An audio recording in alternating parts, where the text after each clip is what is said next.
So, ayun. Kukuha ko ng ano. Una kong tato. Biglaan lang din to.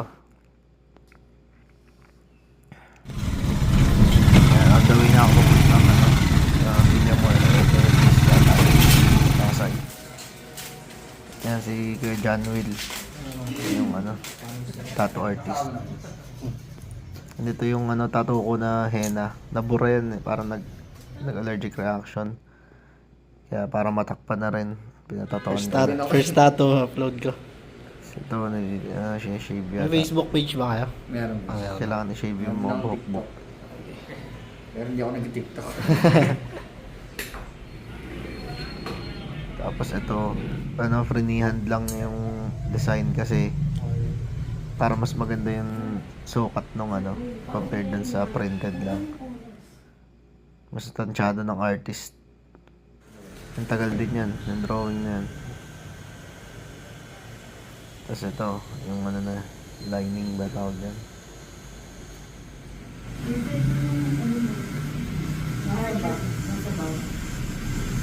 May aftercare naman to, boss. Akala ko nung una ito masakit na to. Di ba? Ito pala yung pinaka hindi masakit, yung guhit-guhit lang na ganyan. And by part din na masakit, like dito, sa taas. Mas masakit yung sa taas. Upper arm. Ay sa likod. Bandang triceps, masakit din. Yung shoulder.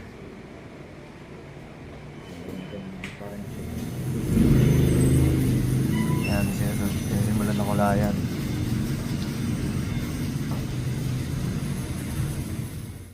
Oh, birthday pa ni Ate Beth. In-orderan namin siya ng cake. And happy birthday, Ate Beth.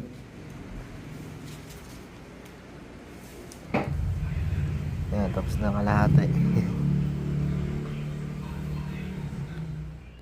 Inabot ng 3 days kasi nag-freehand nga. Ang tagal gawin ng freehand.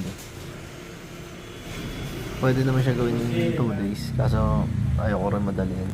Gusto ko mapahinga yung kamay ko. So, ito. Nanginginig na yung kamay ko dyan eh. Dito pa lang sa yung pagtapos niya dito. Sabi ko huwag na ituloy yung kalahati, bukas na. Yan, pulang-pula na yung kamay ko. Uwi muna ako, gabi na. Ginabi na.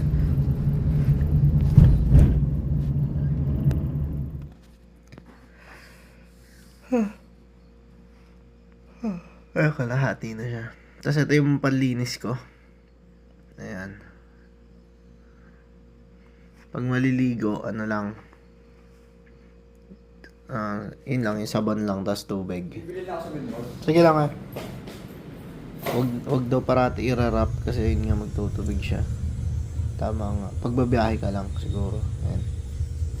Tapos pwede na rin siya tanggalin. Ayan, masakit na yan sa likod. Sa taas.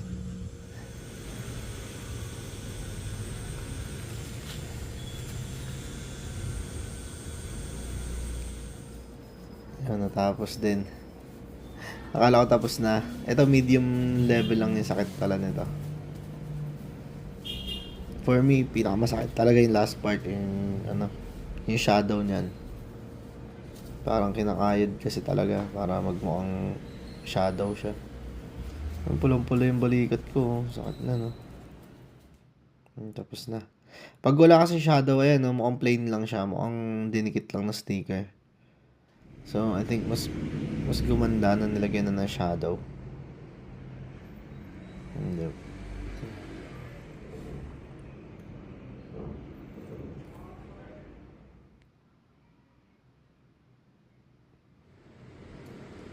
Dati ayoko ng shadow na yun kasi ayoko ng sobrang itim.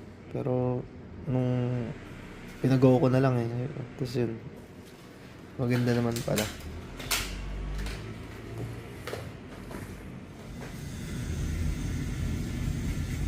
Ang sakit parang kinakain-kain siya pabalik-balik. Pero yung sa lower arm, hindi pa yan. Akala ko masakit na yan, hindi pa masakit yan. Pag naramdaman mo yung sa upper arm, yung masakit talaga.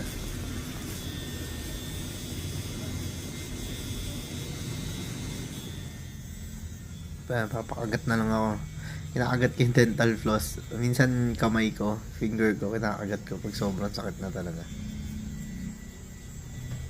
Dito hindi pa yan, wala pa yan. Ayun, tapos na yung kalahati. 1/4 pa lang pala. Ayan, kalahati.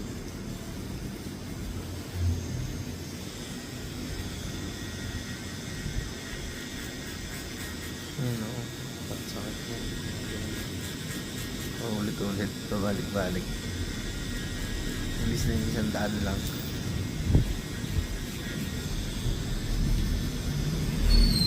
Maliit na part pa lang ito. Ito sa malaki.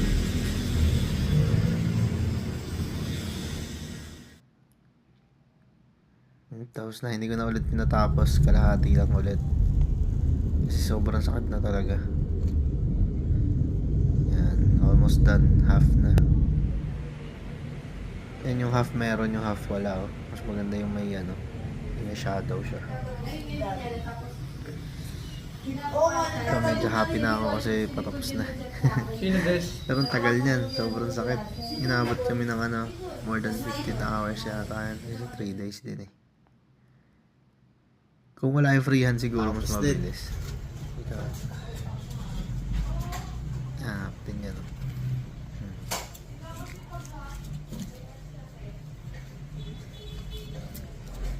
Ayun. Ang ganda naman ng kinalabasan, so okay, worth it naman yung ano, yung sakit, tsaka yung ano, antay. Tagal kasi yan. Yan, nakangas. Ito yung finished product. Sa mga gusto magpatataw dun sa ano, JNL Tattoo Shop sa Villamor Airbase. Sabihin nyo lang sa tricycle, ano, 12th Street and 17th Street, ayan. Doon lang sila sa corner. Tsaka meron silang ano, Facebook and Instagram page. JL Tattoo Studio yata. Angas. Solid yung first ano ko experience. Kasi ano, ganun maganda eh. Like, pagpasok ko pa lang sa shop nila, sobrang welcoming naman ni Kuya JL. Tas pulido gumawa, hindi yung half-ass. Kaya solid. Thank you.